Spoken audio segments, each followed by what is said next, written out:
Max Verstappen was supposed to cruise into 2025 with the crown still gleaming from last season's triumph, his fourth world championship, taken with an almost arrogant ease. The Dutch Lion roared through 2024 with a machine that obeyed his every command, a team that danced to his rhythm, and rivals who could only watch as he claimed his place among the sport's legends. But just a few races into the new season, that familiar swagger is gone. And in its place, frustration, confusion, and something even more dangerous, division.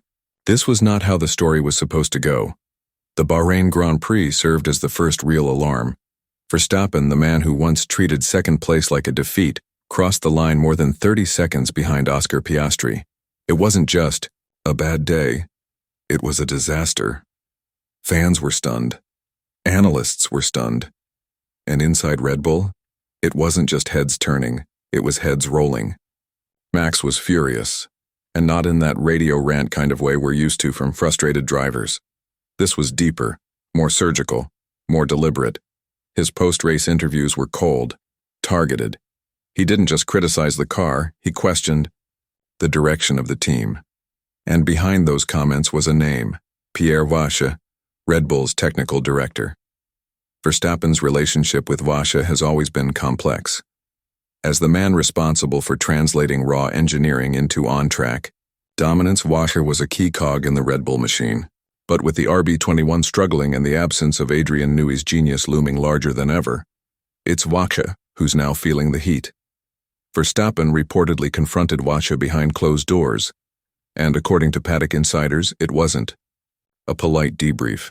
The words, blunt. The message, crystal clear. This car isn't good enough, and we're still making the same mistakes we made last season. Max Verstappen doesn't do politics, he does performance. And when the car doesn't, give him what he needs, he doesn't hesitate to point fingers, even if those fingers are aimed inside the Red Bull garage. For 9 years, Red Bull and Verstappen have been inseparable. The car was practically an extension of his body. Every nuance, every aerodynamic curve, every suspension tweak, built for one man. A perfect marriage between machine and driver. Red Bull didn't just build a car, they built a Max Verstappen weapon, and it worked. 4 world titles later, no one questioned the formula. But now the formula is falling apart. The RB21 is twitchy, unreliable, hard to tame. Even Verstappen, known for his ability to wrestle the most difficult setups into submission, is struggling. The aggressive front-end grip he relies on feels unpredictable. The rear is unstable, and as every tenth slips away, so does Red Bull's aura of dominance. Even pit stops, once a Red Bull hallmark, have become clumsy. Strategy calls are off. Radio communication is tense. The seamless, bulletproof unit that once struck fear into the grid now looks vulnerable. Human, beatable. And it's not just Max noticing the cracks.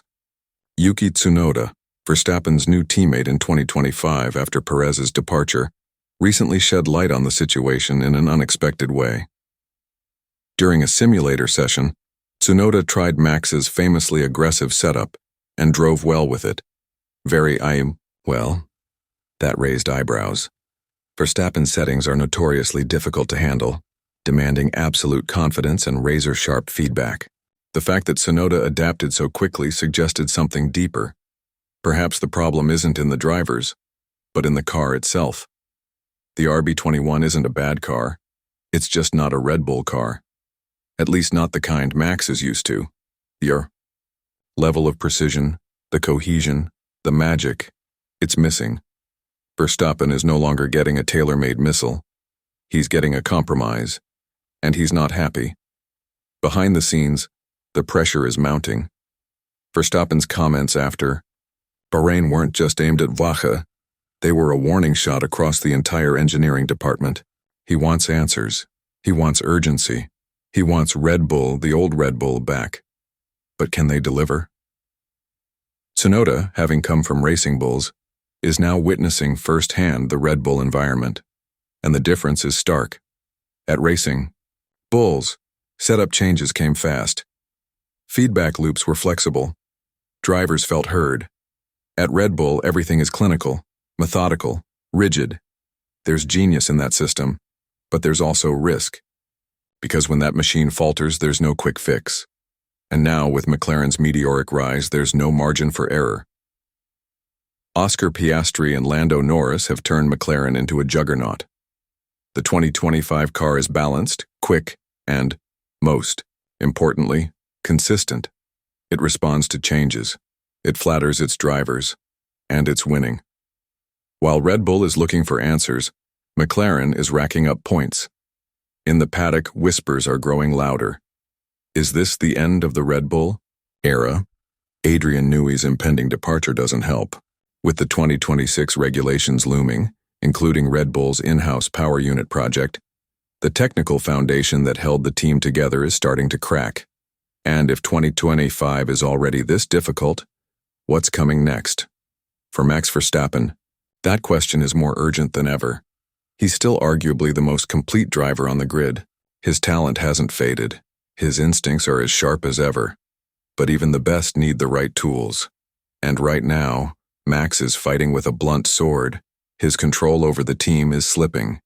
The engineering synergy that once defined Red Bull's dominance is fraying. The precision he demands is being replaced with panic. And with every race, McLaren is growing stronger. The Saudi GP looms, and the pressure is at a boiling point. Verstappen's clash with Pierre Wache might just be the tip of the iceberg.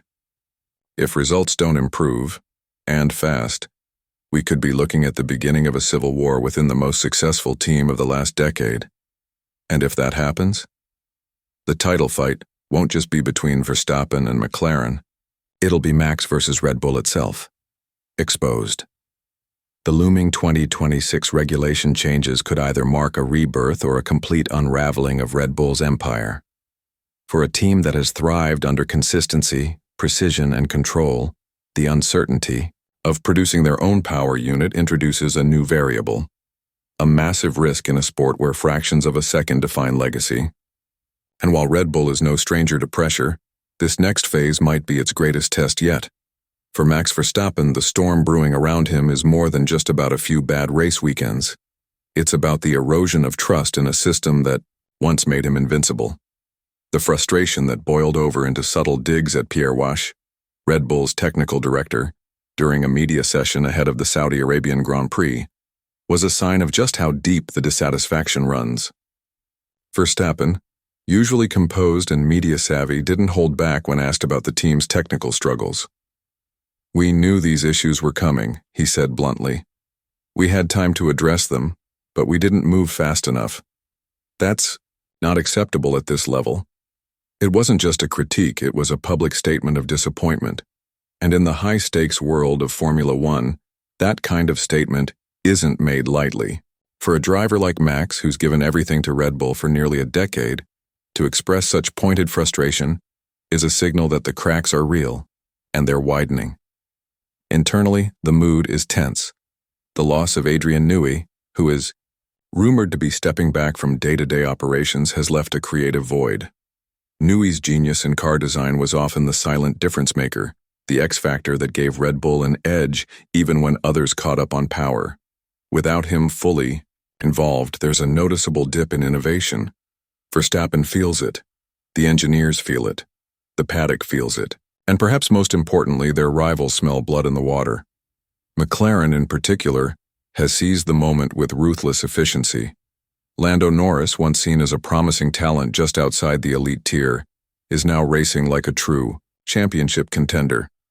Oscar Piastri, who shocked everyone with his Bahrain win, has proven he's not just fast but incredibly composed under pressure. Together, they represent a McLaren resurgence that's not only inspiring, it's threatening. And their car, built with a clear vision and a unified team, is everything Red Bull's RB21 currently is not. As the Saudi GP looms, all eyes are on Verstappen, not just for what he'll do on track, but for how he'll navigate this shifting landscape. Can he rally the team? Can he bring unity back to a fractured garage? Can he force Red Bull to adapt faster before the 2025 championship slips further from their grasp? What's clear is that this isn't just about performance anymore. It's about power. For nearly a decade, Max Verstappen has been the undisputed king of Red Bull. the driver around whom the entire organization revolved.